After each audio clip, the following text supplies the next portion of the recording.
the international community. The number of civilians killed in Afghanistan rose to more than 3,000 last year, according to the United Nations. It's the fifth year in a row that the total has increased. The Taliban and other militants were responsible for almost three-quarters of these deaths. The number killed in airstrikes and night raids by NATO-led forces fell to about 14% of all deaths. Thousands of protesters opposed to the Russian Prime Minister Vladimir Putin are demonstrating in central Moscow despite the bitterly cold weather. Mr. Putin's supporters are holding their own rally at a different location.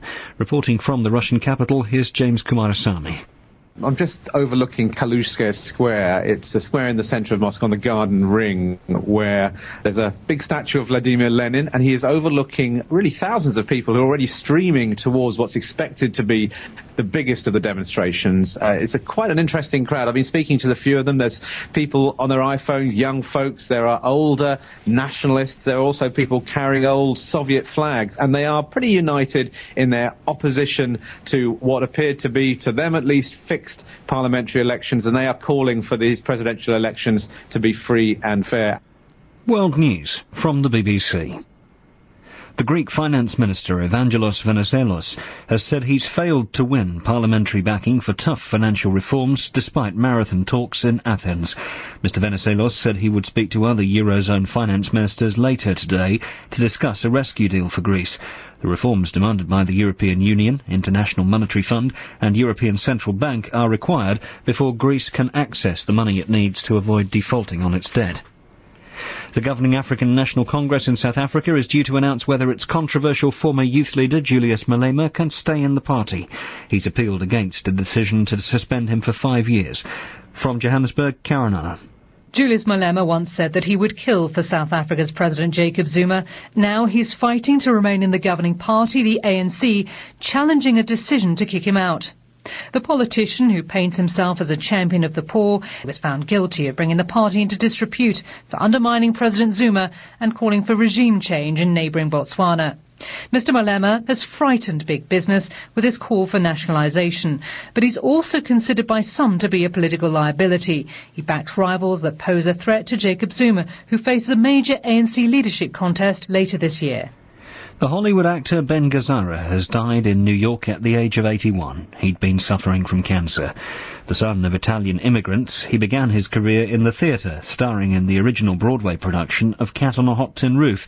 In his 60-year-long film career, Gazzara was best known for playing tough characters and brooding villains. New legislation is being proposed in the US state of Ohio to ban the purchase of wild animals after dozens of lions, tigers and bears were set loose last year from a makeshift zoo.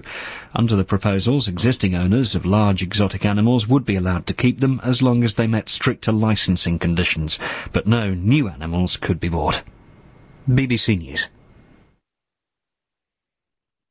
Hello and welcome to From Our Own Correspondent with Owen Bennett-Jones. And today, tales from two continents, Africa and Europe. In both Nigeria and the European Union, people are asking, just how did it all go so wrong? And that's not the only thing causing a soupçon of grumpiness. The woman in the boulangerie, where I've probably spent the best part of €1,000 over the years, looked at me dyspeptically because I had a handful of small change to buy my baguette. Non, ça ne m'arrange pas trop. No, I'm afraid that's a bit problematic, she said, all those little coins. OK, well, not going back there again. A principled stand. But where will he get his bread? More from Hugh Schofield a little later, but let's begin in Amman, Jordan. Actually, it's a story that begins in Libya. You may have heard a report on From Our Own Correspondent last year which described injured anti-Gaddafi fighters languishing in hospital where they were receiving inadequate care and attention. Well, some of them are now being treated in Jordan, which is, as a result, enjoying a surprise economic boom. Matthew Teller. For hoteliers in the Jordanian capital Amman, January can be miserable. Yet even in the depths of winter, the smiles are broad all across Jordan's hospitality sector, thanks to an unexpected Libyan windfall. Amman is a highland city. When I drove in from the airport, it was not so much raining as condensing. The misty air was grey and saturated, and it was bitter cold, high above sea level amid precipitous urban hills. The lobby of my hotel was steamy and crowded with pretty scruffy-looking characters lounging in tracksuits on the sleek, ultra-modern furniture, arguing in an accented Arabic I couldn't place. Jordan was a key Arab ally for Libya's rebel armies during last year's revolution, supplying logistical and military aid. Now, it seems, payback time has come. Lacking both hospital infrastructure and medical expertise, post-war Libya is flying thousands of its citizens abroad for treatment, including at Jordanian hospitals, widely regarded as the best in the Middle East. Medical bills, lodging and 3 meals a day are being paid for by Libya's new government, the National Transitional Council. Officials tour Amman weekly, settling hotel and hospital bills in cash and handing out $300 per person per week as pocket money. I sat in on a discussion between Michel Nazal, president of the Jordan Hotel Association, and Naif Al-Fayez, Jordan's Minister of Tourism. Every 3, 4 and 5-star hotel in the capital is full. Amman, they told me, is hosting 14,000 Libyans. But the minister is not complaining. We need them, he said, with a genial smile. It's good for business. That is undeniable. From those figures, I'd estimate Libya is pumping around $15 million a week into the Jordanian retail economy. That excludes income from hospital bills, which could also be substantial. In a modest, resource-poor country which saw a 40% drop in tourism last year, that's no small windfall. Across town, in the private 300-bed Jordan hospital, Administrator Amani Khatab told me since November they'd treated 465 Libyans as inpatients, but many more as outpatients. She walked me along broad, brightly lit corridors, spotless and quiet. Ali Mohammed al-Busayfi was on crutches. His leg had been fractured in Zawiya early in the fighting. Then, in October, in Bani Walid, his convoy had taken a direct hit. He'd been thrown high in the air, landing on rocks, breaking his nose and teeth, damaging his hearing, and tearing muscles in both legs. He shrugged, angrily, a mixed-up young man who'd already seen too much violence in his life. With pathos and some despair, he added, "I want to keep on fighting. I just don't know who."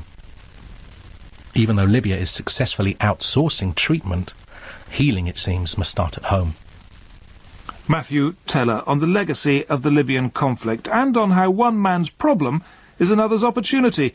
And he wasn't the only one thinking that whatever else happens, money gets made. Whether there's war, drought or famine, the leaves get through. The cat industry booms. This is Mary Harper in Ethiopia, right in the middle of East Africa's cat industry. All over the Horn of Africa and Yemen, the green cat leaves are chewed all afternoon. It is a stimulant which takes you up and then down. I first arrived in Awadai late at night. Unlike the other towns I'd passed through, it was wide awake and madly, crazily busy. Every scrap of pavement, every building, room and shack was devoted to the sorting, the weighing, the bundling and the selling of cat. There was something medieval about the process. Nothing was mechanized. Everything was done by hand.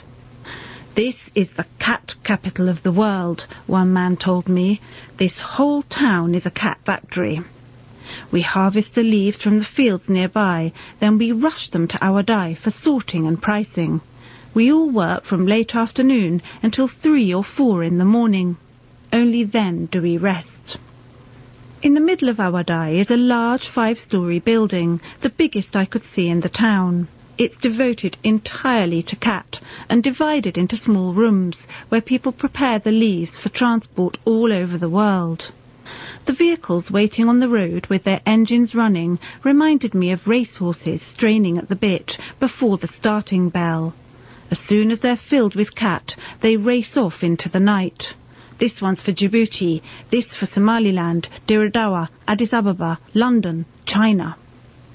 The reason for the speed is that cat has to be fresh. Wherever possible, it must be on the market before noon the next day. Otherwise, as one devoted chewer told me,